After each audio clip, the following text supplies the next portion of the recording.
বিবি আমার আপন নয়, ছেলে আমার আপন নয়, সন্তান আমার আপন নয়, দাদা দাদি নানা নানি আপনজন আমার কেউ হবে না। আল্লাহ পাক একটা জিনিস বলে, বান্দা তোমার আপন হবে কয়েকটা জিনিস, তার মধ্যে বান্দা দুনিয়াতে নামাজ পড়বা।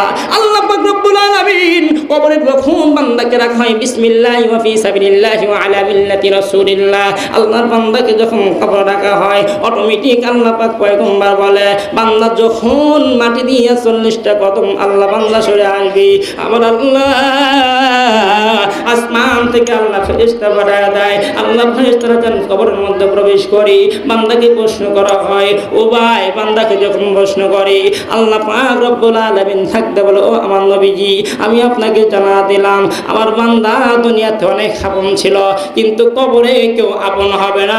একটা জিনিস কবরে আপন হবে, সেটা হলো আমার লোহে মাহফুজ থেকে যে কোরআনটাকে আমি আপনাকে দিয়েছি, এই কোরআন বান্দার কবর পর্যন্ত পৌঁছা যাবে। বলুন সুবহান।